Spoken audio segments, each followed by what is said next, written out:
Génesis capítulo 47 nos encontramos con que ya José y toda su familia, Jacob y todos sus animales han llegado finalmente a Egipto y lo que hacen es presentarse ante el faraón.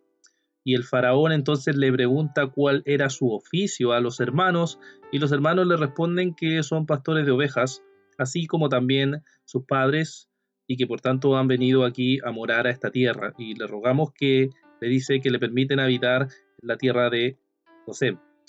Entonces, sin duda, el faraón deja que ellos vivan en esa tierra e incluso le dice que si encuentra hombres capaces entre sus propios hermanos, sus propios familiares, los ponga como capataces para que puedan ser personas que bendicen a Egipto.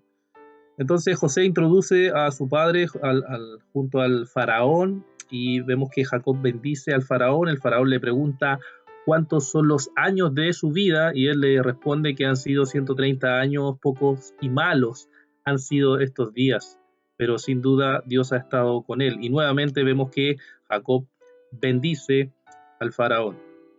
Entonces se van los hermanos y comienzan a vivir ahí en la tierra que le había dado, y José alimenta a su padre, alimenta a sus hermanos y también según el número de hijos que ellos tengan, y nos describe este capítulo que entonces vemos como el hambre era muy grave, muy grave.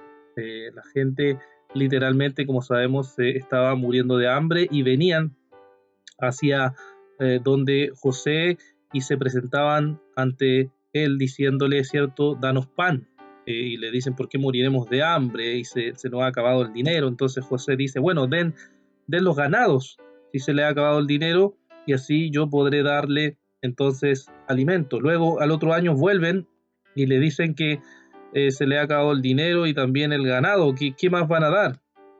¿Cómo van a morir de hambre? Entonces ellos mismos se venden y se entregan y también sus tierras por pan para que puedan sobrevivir. También vienen de otros lugares, de muchos lugares, ¿cierto?, a Egipto a tratar de encontrar semilla, a tratar de encontrar algo para poder comer, y José hace que todas las personas entreguen un cierto porcentaje, un impuesto, ¿cierto?, para que puedan dar al reino de Egipto, al imperio egipcio, mientras ellos reciben de vuelta entonces el pan que le podía dar José.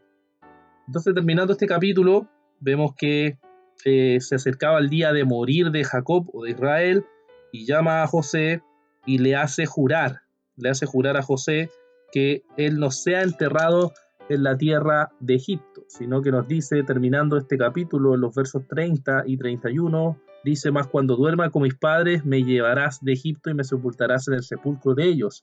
José respondió, haré como tú dices. E Israel dijo, júrame.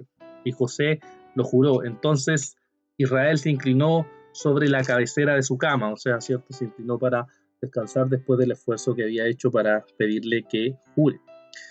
Este capítulo, hermanos, nos enseña o nos hace meditar en las siguientes cosas. El padre y los hermanos de José se habían presentado ante Faraón y ellos se describen con su oficio que tenían de pastores, como nos dice la Escritura, y nos dice que 2 veces Jacob entonces bendice al Faraón. Jacob bendice entonces a un rey pagano. Y esto nos muestra que como Jacob había comprendido que detrás de cada gobernador, detrás de cada cosa que sucede en el mundo, hay un gobernador mucho más mayor, que es Dios. Entonces él sabía que podía orar por esa autoridad y pedirle que el Señor le bendiga, que el Señor sea quien finalmente, aunque él no lo sepa, guíe sus pasos. Eso nos llama, hermanos, a pensar en lo siguiente. ¿Es esto lo que nosotros hacemos? Es lo que Pablo nos dice, por ejemplo, en 1 Timoteo 2, que tenemos que orar por nuestras autoridades. Nosotros oramos por nuestras autoridades, nosotros oramos por la salvación de las autoridades, por la salvación del presidente, aunque nos guste o no nos guste, la salvación de los diputados, aunque nos guste o no nos guste, oramos por ellos para que sean salvados de la ira de Dios. Oramos para que Dios les guíe y también les juzgue en cómo ellos hacen uso de este poder temporal que tiene. Oramos para que nosotros vivamos una vida quieta y reposadamente, como nos dice Pablo, para que podamos tener la libertad de poder predicar el Evangelio. ¿Está eso en nuestras oraciones? ¿Es parte de nuestras oraciones, como vemos aquí a Jacob orando también por este rey pagano? También este capítulo nos puede hacer pensar en cómo no había alimento en la tierra, todas las ciudades, todas las personas venían donde José para ofrecer lo que tenían o ofrecerse a sí mismo para poder alimentarse. Esto nos muestra que las decisiones sabias de José, que obviamente Dios le había mostrado hace años atrás, habían traído el bien no solo para su pueblo, para su padre, para sus hermanos, sino que también para todo el mundo. Y esto nos llama, hermanos, a que nosotros no solo debemos orar por todas las autoridades y por todo el mundo, sino que como cristianos debemos aspirar a que haya un bien común en este mundo. Eso quiere decir que nosotros luchamos porque haya leyes más justas que traigan mayor bien a la humanidad en este mundo. Como Jesús nos enseñó en el gran sermón del monte, que Dios hace salir su sol sobre justos e injustos, que Dios hace llover sobre justos e injustos. Por tanto, nosotros buscamos y aspiramos que haya un bien para todos. Ciertamente esto no significa que todo el mundo va a ser salvado de la condenación ni de la perdición, pero sí significa que nosotros vamos a mostrar a través de nuestra vida la gloria de Dios, a través de nuestras obras la gloria de Dios. Debemos practicar tal como lo hizo nuestro Señor Jesucristo, que hizo el bien a todos. No todos creyeron, pero hizo el bien a todos, mostrando el amor, la misericordia y la gracia que Dios tenía.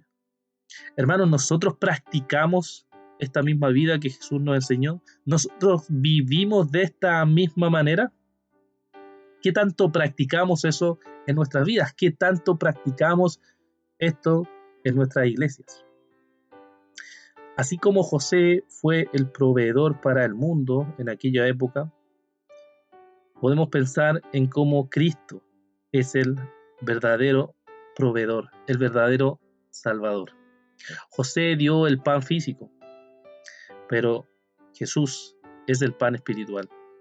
Es el verdadero alimento, el maná del cielo, el verdadero pan para el hombre, para que aquel que coma de Jesús y beba de él, va a poder salvo.